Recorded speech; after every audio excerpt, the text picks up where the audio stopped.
Thanks again for joining, everyone. My name is Maria Thomas. We'll go ahead and get started. You've joined a webinar this afternoon that's hosted by Sunday Health, and I am the non-clinical CEO of Sunday Health. We are a preventative cognitive care clinic based here in the DC, Maryland, Virginia area. When I say preventative cognitive care, what that means is that we focus exclusively on cognitive care and specifically with an approach and a care model and a care team that's designed to try to prevent and delay cognitive decline. We operate in DC, Maryland, and Virginia. We offer appointments through telehealth and also in person. But today we're not here to specifically talk about the clinical care that Sunday Health provides. We're really here to talk about the important topic of how social connectedness relates to our overall health, our lifespan, and our cognitive health. And we have two wonderful guests joining us today. Before I introduce them, I do want to just go over a couple of administrative items. First of all, we had a number of folks submit questions in advance. Thank you for those of you who did that. We tried to incorporate answers to those questions into today's presentation. We will be taking questions during the webinar. If you have questions, please look at the very bottom of your screen here. There is a button with a question mark in it that says Q&A underneath of it. If you can find that button now, that's where we want you to go to submit your questions for either Ken or Dr. Doyle. As I mentioned, we are recording this, and all registrants to the webinar will receive the recording later in the week. What we are not here to talk about today in terms of questions are specific clinical care questions or specific medical questions. So if you did have specific medical questions, that might be something that you want to make an appointment with Sunday Health about. So with no further ado, I would like to formally introduce our guests today. They are Ken Stern and Dr. Sara Doyle. Ken Stern is a nationally recognized expert on longevity and aging. He's the founder and chairman of the Longevity Project. He hosts a very popular podcast called Century Lives, and both Century Lives and the Longevity Project were launched in collaboration with the Stanford Center on Longevity. And you can find those links in the chat. His most recent book is called Healthy to 100. I'm holding it up. I can see it's a little pixelated, but here it is on the screen. It's called Healthy to 100, How Strong Social Ties Lead to Long Lives. And this is really the topic of today's conversation. Ken is the CEO of Palisades Media and also a former CEO of NPR, National Public Radio. And Ken is joined by our own Dr. Sara Doyle. Dr. Doyle is a board-certified physician and neurologist. She works with us at Sunday Health as a cognitive neurologist. She's also an assistant professor of neurology at the Glenn Biggs Institute for Alzheimer's disease and neurodegenerative diseases at the University of Texas Health Center at San Antonio. Dr. Doyle is trained in chemistry, medicine, and public health. She has received her MD from the University of Rochester, and she also received a Master of Public Health from the University of Wisconsin. So welcome, Ken and Dr. Doyle, and welcome everyone. We're going to kick off with Ken. Ken, your book took us on a really fascinating journey to 5 different countries. And I wondered if you could start us off with what led you to write this book and where did you go? Yeah. So first of all, thanks, Maria. Nice to be here with you and with Sara. So the origin story of this book actually begins in a little town called Presidio, Texas. So as you mentioned, I host this podcast called Century Lives. And it's a little bit of an unusual podcast. It's a documentary podcast. We have seasons built around specific issues. Our next season, just for instance, is around housing how do you house a growing population of older Americans. A few years ago, we did a season on what you might call the outlier. So we were looking at the research of a guy named Roz Chetty at Harvard, who had done a series of studies of plotting county level income versus county level life expectancy, and essentially showing the world that wealth equals health in most cases. In fact, almost in a sadly, almost in a mathematical formula. But there are some outliers, and we were interested in where were the places in the country that overperformed, as you might expect, compared to their income. So we went to a number of places. There weren't a lot of outliers, actually. We identified a few. Wherever we went, started in Presidio County, Texas. This is a very poor county on the border with Mexico. One of the poorest counties in Texas and one of the 10 longest lived counties in the country. And when we started the investigation, we didn't really know what we'd find. We know find about good health care or about exercise or nutrition. It turned out wherever we went, the story was about social connection and the effort in those communities to find ways that keep people socially connected and giving people in the second half of life meaning and purpose. So in Presidio County, it was all about intergenerational communities, often 3 or 4 generations of the same family living together on the same block. In Co-op City in the Bronx, it was started about housing. People in one of the most expensive cities in the world. Co-op City is the largest provider of affordable workforce housing. So people moved there and stayed. They stayed for generations. And that created community and opportunities for people to really be connected with one another. And it surprised us. So that got us thinking about the importance of social connection to health. And then that led me down this rather long path that said, the U.S. is obviously being challenged by this loneliness crisis. We've been pulling apart for 40 years. Technology has gotten in the way of human connection. And that has led to the American life expectancy disparity, where we live fewer years than every other developed country and economically developed country in the world. And I want to know why some of those countries, which face the same technology challenges, the same sort of urbanization, transitory lifestyles we face here in the U.S., why can people in Singapore and Tokyo and Barcelona flourish from a health and life expectancy perspective when we couldn't? And that's what the book led me to. 5 countries that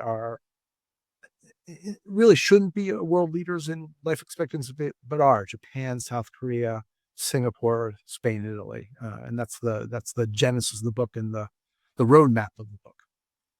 Thank you, Ken, for sharing that. It's really powerful to hear you say that the U.S. has fallen behind in terms of developed countries and life expectancy, and we'll get into that a little bit more. But actually, that does lead me to the next question regarding measuring social connectedness. You talk about life expectancy, but when we think about social connectedness, for other health measures, we have numbers or biomarkers or things that we can sort of singularly home in on. How should we think about measuring social connectedness? Yeah, so not as well, in the world of advanced science that you all live in, not as well as that, but there are ways of measuring loneliness and social connection. So often measures of loneliness are self-reported diagnosis of, are you feeling lonely? How often do you feel lonely? But there's also, I think, other measures like how much time you spend with friends. Young people now spend about an hour less with friends every day than my generation did. How many friends do you have? How many friends can you call on in an extent of emergency? Now, those are not great, I think, sort of great scientific markers, but they've been tracked for decades. And what you can see is very clearly the decline in the number of people who can say, I have 6 or more friends, and a huge increase among people who say they have no friends, doubling of tripling that over the course of 15 or 20 years. And those to me are sort of, bonfires that there's an emergency going on with respect to loneliness and social connection in this country. Yeah, that's really stunning to hear. And when you talk about people who say they have no friends, as Dr. Doyle, I'd like to bring you into the discussion and on the same theme. from a clinical perspective, maybe you could just talk a little bit about social health and measurements of social health versus traditional health. Yeah, absolutely. Good afternoon, everyone. So social health, as Ken said, there's not, an perfect objective measurement of it. And a lot of the studies rely on self-report because, the feeling of loneliness is a subjective one. But uh, there are um, many observational studies where we follow people over time and see how they do, basically. And it's from these studies that we have found a number of modifiable risk factors, quote unquote.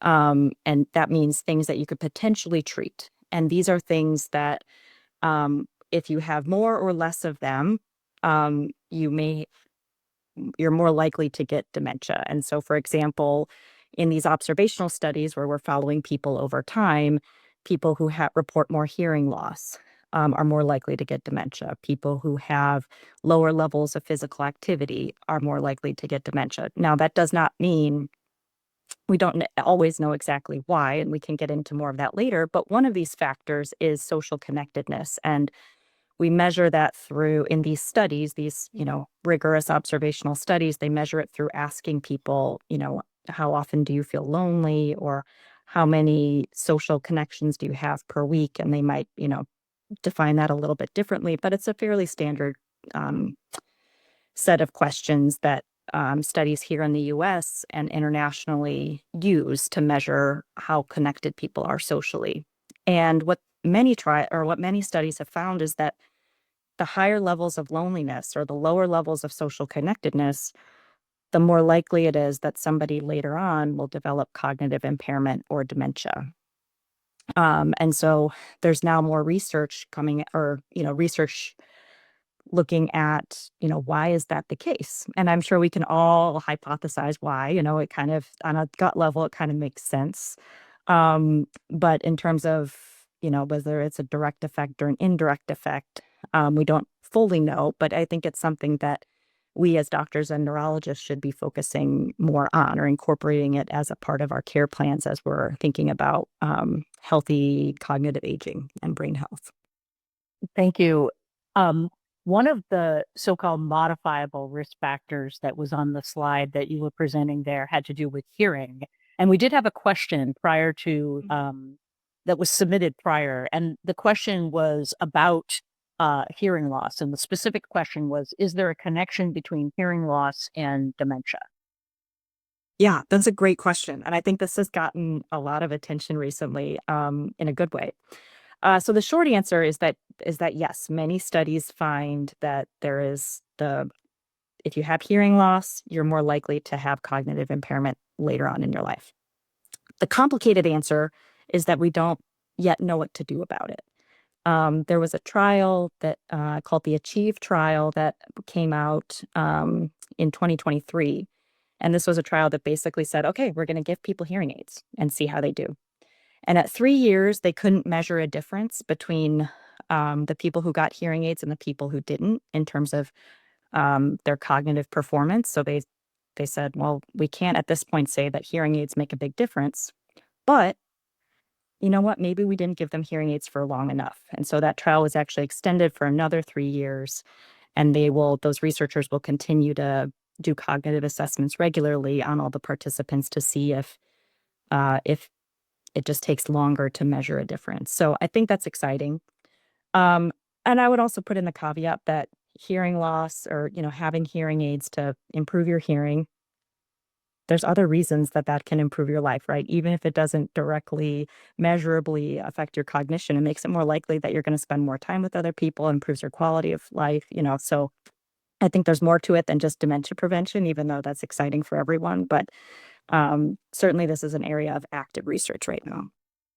Yes, as you said earlier, sometimes things make sense on a gut level, and it seems to make sense to me on a gut level as a non-clinician that if one is having trouble hearing, it's likely that one will retreat somewhat from a social situation, and Yeah. so that does make sense. Uh, Dr. Doyle, I do want to come back to the modifiable risk factors because they play such a huge role, but I want to let Ken jump in for a second because there were some other questions related to this that came in early. And Ken, one of the questions that was submitted was, and I'm going to read it verbatim, was, I don't like growing old. I need to accept this, but are there ways to enjoy it? And another one that was related to this was, what if one is not a joiner or is introverted? So I wonder if you might comment on those two items and maybe share some anecdotes that you saw from your travels that relate. Yeah. So, um, those are two good questions and sort of two hard questions. So let's talk about the growing old, which is something a lot of people, and I'll say myself included, fear. I think that's actually a social norm in the US that is actually a little different in other countries. In other countries, people think countries that have less of a ageist profile tend to honor the act of growing old more. And so if people have different relationship with growing old. But even in the US, I would say one of the things that has always struck me is what's called the U curve of happiness.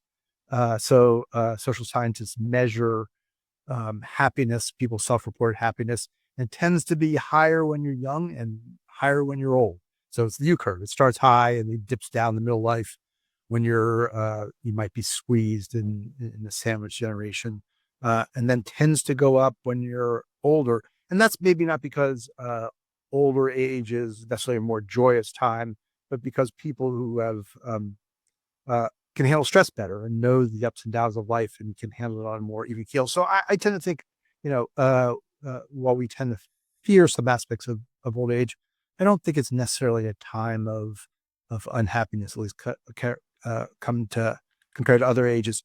Some of the things I saw in other countries, I think what people feared in the second half of life was being useless, not having a purpose, left being behind. And the thing that often found giving them joy was getting re-involved in community life. That meant for a lot of people going back to work. My book starts off with a story of a 80-year-old woman in a small town outside of Fukuoka in Japan who had actually gone to work for the first time when she was 85. Her kids had left her. Kids had grown up, moved away with the grandchildren. Her husband was fully retired. They were um, not entirely comfortable by themselves together in the home. And, she decided to saw her friends going back to work. And so she went to work and she loved it. She worked 3 hours a day and it brought joy and purpose to her life. And I heard that not just about work, but learning often, that these activities that we associate with earlier parts of life still brought purpose and joy in the second half of life. And now, Maria, I've now completely forgotten the second question. The second question was about what if one is not a joiner? Sure, yeah. That's a great question. So this is sort of the introvert extrovert question that comes up in almost every conversation. And I was actually interviewed for a story on that in the New York Times. Someone wants to read the article by Dana Smith in the New York Times from about 2 weeks ago. Will be a better answer than I can give here. But uh,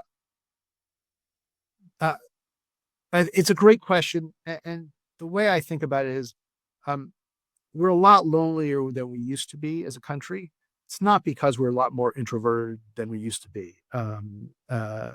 It's because the systems that existed to bring people together have atrophied and decayed. So, there are things like churches and unions and sewing circles and reading clubs and PTAs. They've all atrophied. Um, and those things were not a reflection of people being joiners or not joiners. They were places that naturally brought people together. I mean, the research on this is usually takes about 50 hours, excuse me, 50 hours to be near someone, to become a friend, 200 to be hours to be a good friend. It's not so becoming friends is really not going out and being the life of the party and buying people rounds of drinks.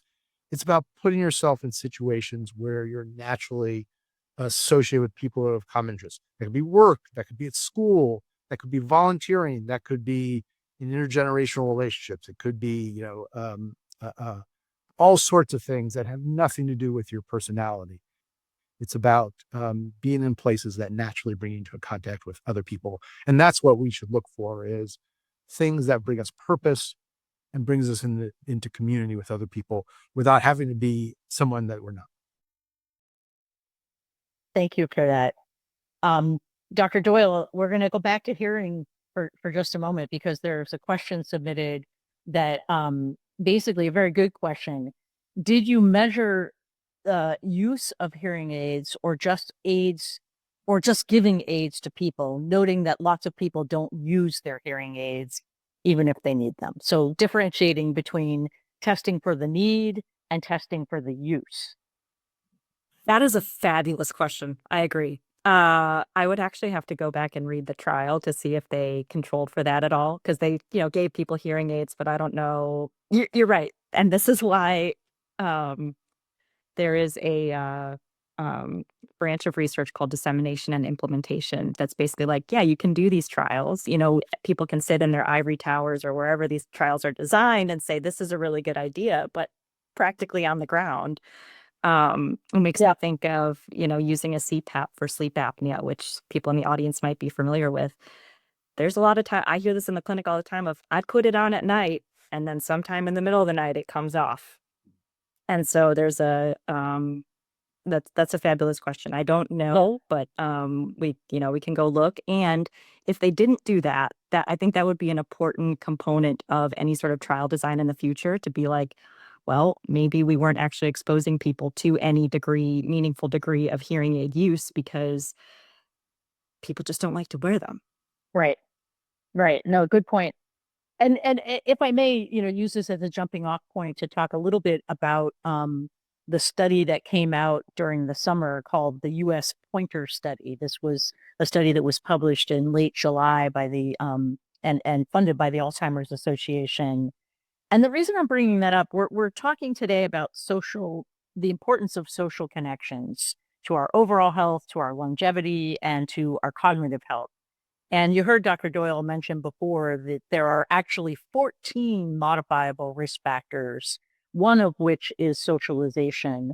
But Dr. Doyle, I think it would be interesting just to spend a moment on the Pointer trial. And the reason I'm bringing it up here as it relates to the hearing aids question is that there was a very interesting component of it that involved kind of these like motivational coaching or accountability. And maybe you could touch on that. Yeah, absolutely. Good question.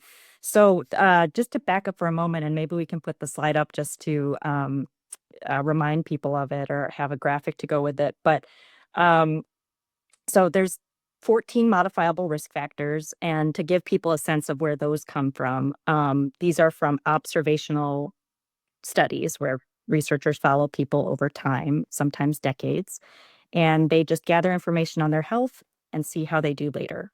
And so that's where, they can find, people who have more or less of any of these things have a greater or lesser propensity to have cognitive decline or dementia later on. So that's where these come from. Now, the research to definitively say that treating any of these things, like hearing loss or like, any one of these other things, diabetes, treating these things, research to definitively say that treating those delay or prevent dementia is catching up. There have been some trials on blood pressure that say, yes, if you treat your blood pressure towards the 120/80 goal, in the following decade, you're less likely to get dementia. There's other trials that are coming out to get at some of these things. So the Pointer trial was a 2-year trial that included that randomized people. So we were kind of comparing apples to apples here. Randomized people to a program where they did physical exercise and they intensely monitored different health factors. They gave them education on nutrition. They did some cognitive brain exercises too. So one group did this like specific program that involved meeting in small groups and motivational interviewing, so that people could set goals for what they wanted to do, and they regularly met with them. The other group that they compared it to, they just gave that group of people education and said, these are things that are helpful for your brain and cognition over time. You figure out if you want to do this or not in your life. And um, the researchers measured their cognitive abilities in both groups regularly for 2 years. And here's the thing, both groups improved, but the intervention group improved more. So the group that did the whole full program with everyone else, they improved more than the people who just got the information that these things are important. Um, And it's tricky to measure, but I'd venture to say that the social aspect of the program that they designed made a big difference. And, as we talked about earlier, this may be something inherent to connecting with other people, as social primates. Maybe that's just really, really good for our brains. Or it may be when you're with other people, you're more likely to show up to the strength training class, or you're more likely to, you know, eat the vegetables that you're supposed to, or you're more likely to learn how to cook the vegetables that you're supposed to be eating. Those we can all, again, we could sit here and just armchair about it for a while, but I do think that if loneliness or lack of social connectedness is a risk factor for dementia, the interventions that we build to prevent dementia, whether these are, direct for the individual patient or on the population level, they need to include and prioritize the social aspect. And I think, Ken, I loved hearing all of the examples from other countries that have made it a national priority to build this population level infrastructure. Yeah, Ken, I think it would be great. Maybe you could share some of the examples that you saw in Korea or Japan or the other countries. Yeah. So the book is structured so I talk about different aspects of social of how. So the one thing that connected, the thing that connected up all these countries, much more than anything else, was the notion that social connection was a community effort. That there needed to be a social health infrastructure created. And in Japan, that was often work. In Korea, it was around lifelong learning. Um, the place that was most and speaks sort of the nature of the place. I think the place that was most aggressive and forward-looking was Singapore, which sort of made it a whole of nation effort to create opportunities for people in the second half of life to continue to work. They gave essentially free education credits for everyone. They created courses for it. They turned the national organization that was responsible for assigning older people to nursing homes into an organization that was designed to help people stay socially connected.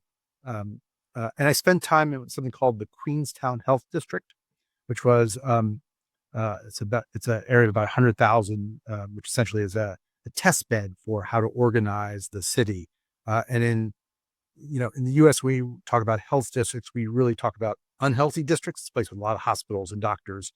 There, they meant this is a place where we're going to try to keep everyone healthy, so they have to spend less time with hospitals and doctors. So and that got into how they organized the housing, so that it was all intergenerational. It was turning um, uh, um, senior centers into centers for all ages. It was about creating micro jobs for older people. It was all about sort of that notion of social connection, intergenerational relationships, and making sure no one felt alone, really, and isolated ever. So and sometimes it was one of the most interesting parts of it was when it was sort of the old taking care of the old. So I mentioned micro jobs. So their effort to create part-time work for older workers who want to go back to work and stay involved and engaged. And one of them was essentially a Meals on Wheels project where the older folks were the last mile delivery to other older folks who were, I went out with them. The older folks would come in, they'd get their collections of meals. We went out to deliver it to essentially shut-in elders. And they were they were not only delivering meals, but they were their lifeline. They checked in with each of them. They were their social connections, their friends. They made sure that they didn't need anything else. They were, you know, they were just people working, but they were also in effect their social workers, and that gave a sense of purpose, great purpose to the older workers, and a sense of social connection. So it was really building that whole ecosystem of social connection as which was really impressive and I think a model for the rest of the world. And Ken, these are such great examples. Did you observe or learn, what was were these coming from sort of a policy top-down type initiative, or are they ground up, a little bit of both? How Yeah. are they how did change actually happen? It's such that, what can we learn as a society from these? Yeah, so it's both. But I actually think so. Singapore is an interesting example, but it's also a very specific example. It's a small country. A lot of a lot. The government is controls a lot of social organizations. They control the housing, for instance, which makes a big difference. And they have a long history of large scale governmental interventions in how we organize society. And that's a little different than many other countries. So that was more of a top down driven one. The other places were much more reflect the notion that politics is downstream of culture. And before political change and economic change was made, you had to change the notion of how people viewed the rules of the second half of life. So in Japan, to return to that, Japan used to have a very strong up or out retirement system until not, just a couple decades ago. You hit 60-ish and you had to retire by law. But over the last couple decades, people began to they actually created a philosophy called ikigai, which they associated the activities of work with happiness, with health, and the culture began to change. That people began to associate working in the second half of life with meaning and good health. So, like 80% of the older workers in Japan say they work not for the paycheck, but for what it brings to them individually, for their sense of purpose, for a sense of value, and for health. Um, and once that cultural change had happened, other things began to fall in line. Companies began to change their practices. Government began to give incentives to companies to employ older workers. But it had to start with the change in the culture. And I think work's a good example because you see all the time countries trying to encourage people to work longer as a matter of sort of pension stability in a world in which we have fewer younger workers and more pensioners. They want to keep people working. And what they do to do that is they change the pension rules. They say you are eligible later for your pension. And people hate that because they're telling them they need to work. No one wants to be told they need to work. In France, they go out and they burn garbage trucks when that happens. In Japan, they don't burn garbage trucks because the impetus for change came the other way around, and that's what drives effective change when it's cultural change, not policy change. Speaking of cultural change, one of the things that we're trying to elevate at Sunday Health is the idea that one should get a thorough cognitive assessment early, and that if you're interested in preventing cognitive decline, the key is to start early. And sometimes we say, in this country, when we all turn 50, we somehow know that we're supposed to schedule a colonoscopy. Um, and if we're women, we know that we should start getting regular mammograms, and men PSA exams. But somehow that thorough cognitive assessment, that brain test, doesn't make the list. And so when we think about changing attitudes and changing cultural approaches, there's still a little bit of stigma, excuse me, associated with dementia. And so, Dr. Doyle, I'm coming to you to maybe say, as we think about this topic, we've been talking about century-long lives and socialization, but maybe just let's take a step back and go to the core of um, at what age should someone get a thorough cognitive assessment? That's a good question. And I think, those are apt comparisons of, the colonoscopy or the, mammograms and saying, okay, early detection means that you can treat it better. And perhaps if I was just going to opine for a second, I think we've taken a rather feudal perspective as medicine, as to healthcare providers, as society, as neurologists towards dementia, as that's just an inevitability of older age, and therefore, like, why detect it early if there's nothing that you can really do about it?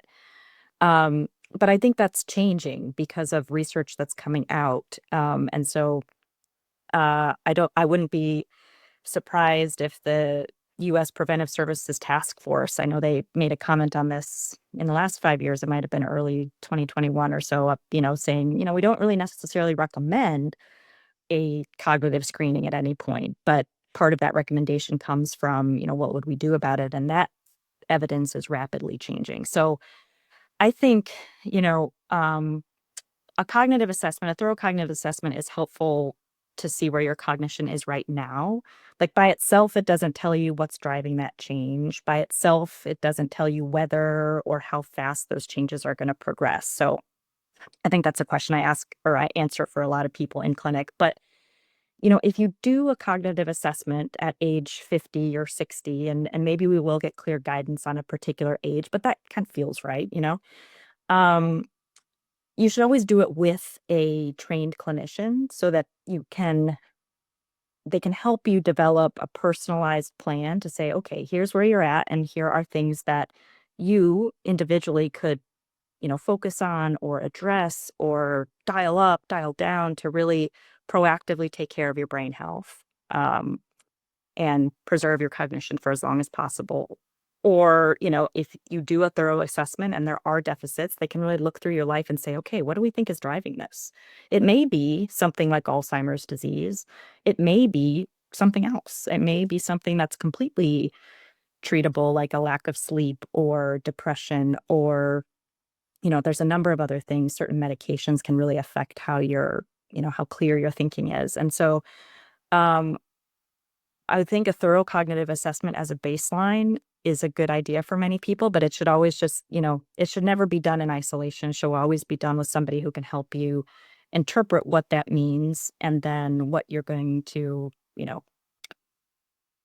a screening or a baseline assessment should never just be an end in itself. It should always be, looking towards some sort of action plan. So I hope that answered your question. I think Yes, it's indeed. we're a little bit ahead of the evidence, but sometimes it takes, that that's the exciting part.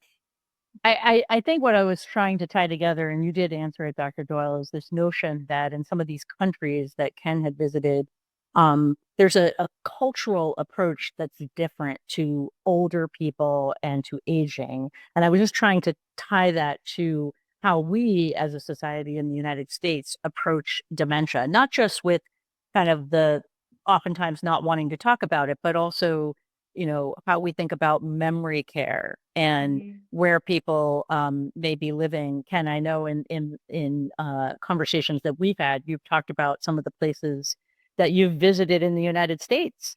Not necessarily for people who have cognitive issues, but just people who are over a certain age and sort of contrasting examples. Maybe you want to touch on that for a moment. I think that's an interesting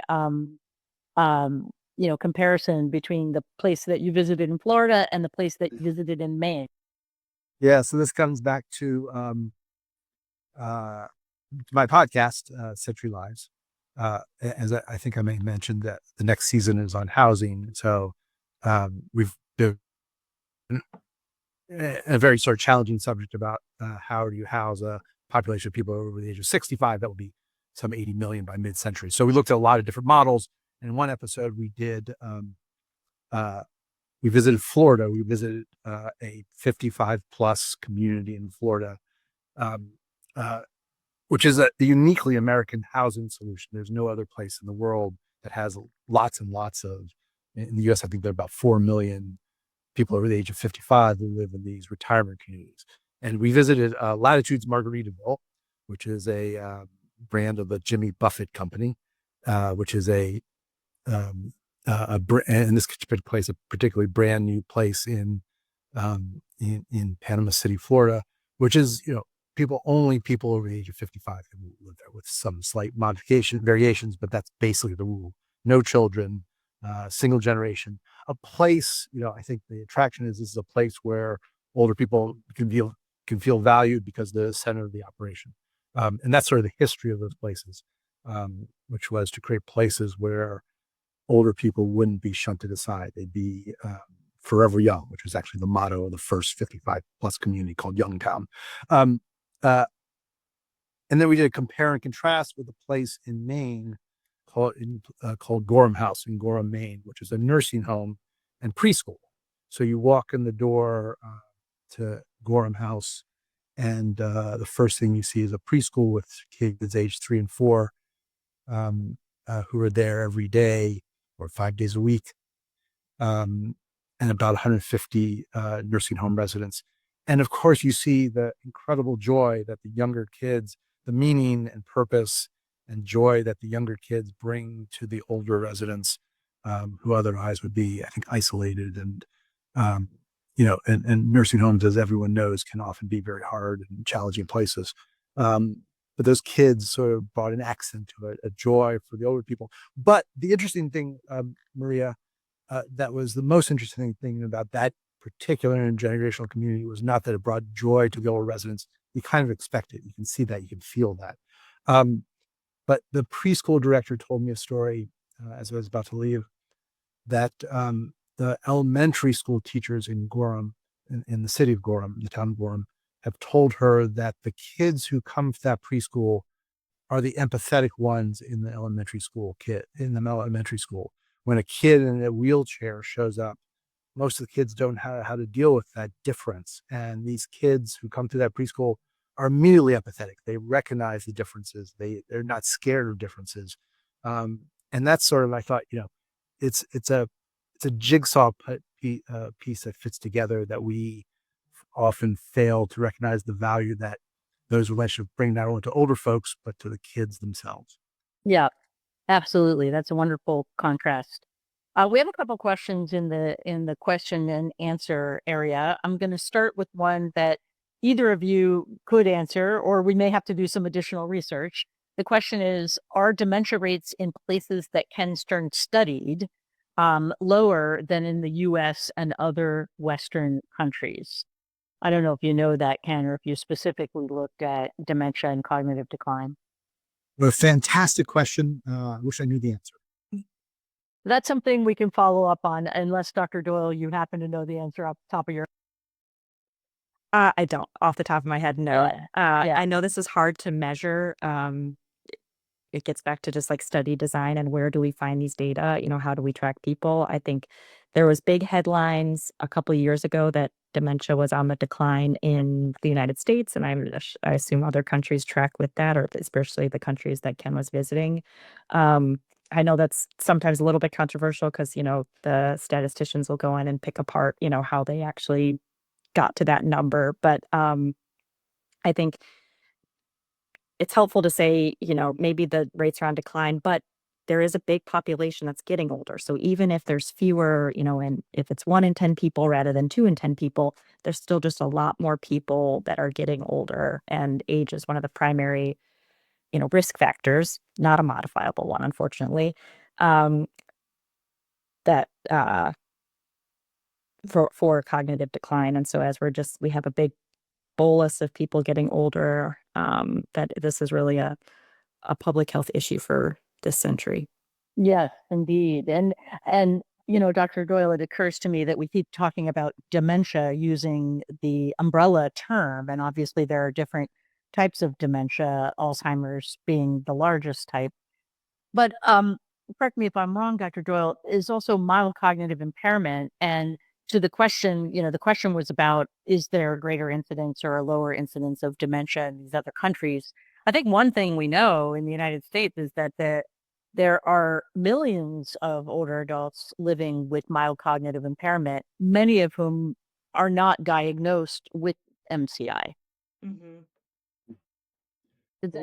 Am I correct, Dr. Doyle? Yeah, I think so. Again, it's hard exactly to measure, but I think because there is the stigma, stigma in terms of seeking out care, because symptoms might be unrecognized, or because certain symptoms might be normalized as, normal aging.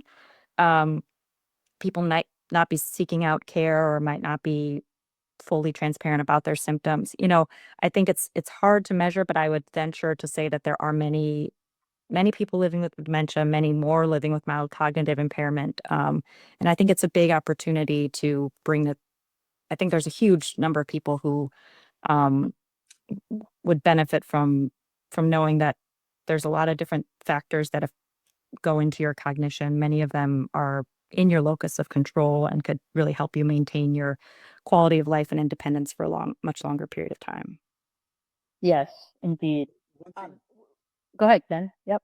the one thing I would offer, I don't know the answer to the question. I'll stick with that. I still don't know the answer to the question that was asked. It's a good one. But the numbers of, it doesn't sort of speak to the sort of the rates, but the number of people with dementia in places like Japan are going to be, as a percentage of the population, going to be higher. That's just because they're super aged society, and the correlation between Alzheimer's and aging. So in Japan, 10% of the population is over 80, and up from there. And that's many times what our percentage of the population over 80. So they are trying to deal. I visited a dementia center in Toyama, where they're just trying to plan for a society in which, just because of the aging of the society, which is going to continue, they're going to have to uh, deal with larger numbers of people with uh, cognitive decline. And some of that is around the science of trying to prevent it, but it's also around how then do you normalize, to a certain extent, uh, um, cognitive decline and help people who have cognitive decline cope with the issues of life, because they're not going to have space or the resources to do cognitive care for everyone. So that's sort of the one thing I learned on that subject, which I thought was kind of fascinating. Thank you. We have a question in the Q&A, and if anyone else has questions, please feel free to submit them in the Q&A using the Q&A button at the bottom of your screen. The question is basically more or less about blood-based biomarkers, Dr. Doyle. And I know this is a kind of a specific question, but I think it's worth touching on the exciting news in the arena in general of what are blood-based biomarkers for how are they used in the detection of proteins in the blood, and why are they important as it relates to starting early to understand your cognition? It's a really good question. And again, this is an active area of research. So whatever we talk about today, there might be more answers, next month or next year. But I guess briefly, the blood-based biomarkers looks for a particular protein in your blood, and the level of that protein, if it's above a certain level, correlates with finding Alzheimer's plaques in your brain. And so in May of this year, the FDA approved the use of this particular blood test for use in people who have mild cognitive impairment, and saying, okay, if someone's got mild cognitive impairment and you do this test and it's above this level, we can diagnose them with, cognitive impairment due to Alzheimer's disease. And so this test is used, this helps diagnose one of the etiologies of cognitive impairment, and one etiology could be Alzheimer's disease. It helps to diagnose it because before this test came out, the two methods, or the two ways that we could diagnose Alzheimer's disease, biologically speaking, would be spinal tap, which doesn't sound appealing to a lot of people, or a really expensive PET scan, which the tracer would bind to one of the Alzheimer's proteins in your brain. And if your brain lights up with it, then you say, okay, those plaques are present. And, you've got the Alzheimer's pathology on your brain. And then in combination with your cognitive testing, we could say you have Alzheimer's disease. So I think a big headline from this is that a single blood test does not diagnose you with the disease. And so I think if you're seeking out this blood test, you should always be under the care of a neurologist to help you interpret what that means. It is not yet, we don't fully understand it yet for use in people who aren't having any symptoms. So at this point, I wouldn't recommend people who are, feeling like themselves going out and getting it, because we don't necessarily know. This is, the first task to complete was, how do we use this in people who are having symptoms? And now there's a lot of observational studies, where they're coalescing their data to be able to possibly say, okay, if you don't have symptoms, you could get this blood test to know whether you're starting to develop the Alzheimer's pathology, and that could potentially have treatment implications. Currently, there is a trial going on. So I'm sure many people in the audience have heard about the anti-amyloid therapy. Lecanemab or donanemab are the two antibodies out there that go in and remove the Alzheimer's plaque. Currently, this is just approved for people who have cognitive impairment already, so either mild cognitive impairment or mild dementia. There is a trial going on now called the AHEAD trial, and that is giving these drugs, I forget which one actually off the top of my head, I think it's lecanemab, to people who have biologic Alzheimer's, and by that I mean they have evidence of Alzheimer's plaques in their brain, but they do not yet have symptoms. So they're much younger. They're maybe in their 40s or 50s. And they're following these people to see if that delays or prevents entirely them developing any cognitive symptoms. The results from that trial, unfortunately, are not due out until 2030. So it'll still be a while before we know. But just to share that information with folks that this is like I said, this is an active area of research, but currently the biomarkers are available for people who are available and reliable for people who are already having cognitive symptoms. It helps to diagnose one of the possible causes of cognitive impairment. And, getting these tested and having a neurologist to interpret them with you is the safest way to go, I think. Yes, thank you. Well, as we're approaching the end of the hour, I'd like to maybe ask each of you for your takeaways, if you will. We've emphasized a few things during the course of this conversation, including the importance of hearing aids if you need them, the importance of starting early on getting your cognition checked and establishing a baseline. Ken has given us numerous examples of the importance of social connectedness and how to maybe think about it. But Ken, perhaps I can start with you. You've seen all of these examples from 5 countries around the world. What have you learned? What are you adopting in your own life as far as social connection? Oh, well, oh, uh, I think for me, so a couple things. It is really, I think the biggest change has been sort of reframing how I think of the next 20. I think in America, The next 20 years, that is. the next 20 years, right? I think we're used to, over sort of a century, we've adopted the notion that somewhere around 60 or 65, it's okay to start thinking about winding down. Sometimes people call it the decline narrative. In between my travels in Asia and my travels my travels in Europe for this book, I was back home trying to remind my family of who I was. And my wife and I went to a wedding, a family friend, and we got assigned to the last table 23. It's a device in the book. I write a lot about table 23. There are 23 tables, and we were in the 23rd table, which was actually in a different level than the other 22 tables because there was only room for 22. And we were the old folks. Everyone, we were assigned together because we knew some of them, but not all of them were assigned because we're all roughly the same age. And the sort of the people at our table who were driving the table conversation were the people who just retired. And it was striking to me that we were sitting there, and like the other 22 tables, they were doing things at weddings. They were talking about the big plans, the new jobs, the new homes, the new lives people were forging together, the big trips that were coming. And this table was talking about things where they were winding down. And I kept thinking, everyone at this table with some luck should have at least 20 good years in front of them. We should be approaching them with the same purpose, intent, an idea of contributing to family and communities as we did the 20 years before.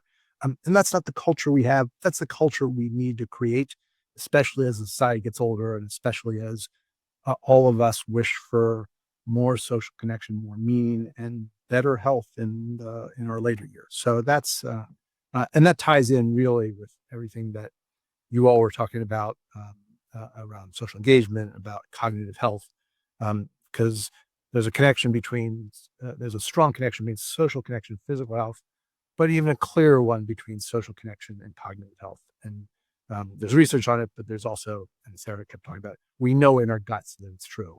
And that's really where I came away from this trip, and I hope to share with the people on this call and those who read my book. Thank you, Ken. And Dr. Doyle, any takeaways from your side?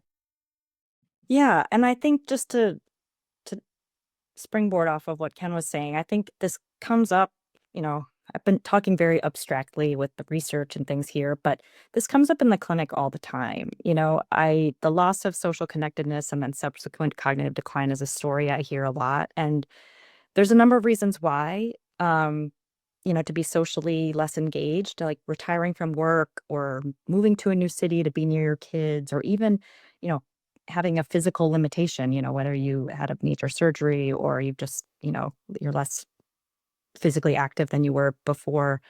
Um, and so, you hear the story of a major life change like this. People aren't as socially or cognitively active, and then they feel like their cognition's not as sharp. And this isn't to say that that people shouldn't retire. It's good to transition to less work or not be moved to be closer with your kids, or that, if your physical ability changes, you'll inevitably be alone. But I think that with these common life changes, we should be deliberately thinking about our social connections as we make those transitions. Because this seems to be really important for our cognitive health. And as doctors, as neurologists, like, this is something that we should be talking to our patients about in the same way that we talk to them about blood pressure control or a healthy diet, because it's equally as important, at least from a cognitive perspective, and from a general life perspective, maybe even more so. And then uh, as a society, and I love what Ken said about, politics is downstream from culture, and really within ourselves first, and then maybe in our small groups and in our bigger groups, just kind of changing the expectation of what our, the last third of our lives really look like, our expectations for ourselves, because then the infrastructure comes from there. The policy comes from there, having a place where I can refer people to and say, okay, we're developing this plan together, but then where are we going to go? And having that be front of mind, rather than like, I don't know, it's important and I'm not really sure what to do. So I think my main takeaway from, or if there's anything that I'm thinking about a lot, it's just that this is really important for, like, us to think about as individuals, but then also to think about in our networks and in our communities. Thank you. That's a really beautiful note to wrap up on. And I want to thank both of you for joining us today, and really want to thank everyone who joined. I know there were some additional questions in the Q&A. They were very specific medical questions. We can potentially follow up with a couple of you directly, but also anyone participating today should feel free to reach out to Sunday Health if you're interested in the work we do and interested in the type of approach that Dr. Doyle was just suggesting. I want to thank Ken and encourage folks to take a look at his book, which I'm trying to show on the screen, but it's not working out very well. It's right behind Ken. There you go. Yeah, Healthy to 100. Oddly, I have a copy of my book here. That's amazing. The book is widely available. It was literally just published 2 weeks ago, so it truly is hot off the press, and it's very engaging with a lot of anecdotes, a lot more anecdotes than we were able to share here. Also, right after we conclude this, you are going to receive, those of you who are participating will receive a survey link. It's very brief. We would greatly appreciate if you would fill it out. It helps us, informs us on how we should think about future webinars. So with that, Ken, Dr. Doyle, thank you so much. And thanks to all of you who joined us today. Thank you, Maria. Thank you. Bye-bye.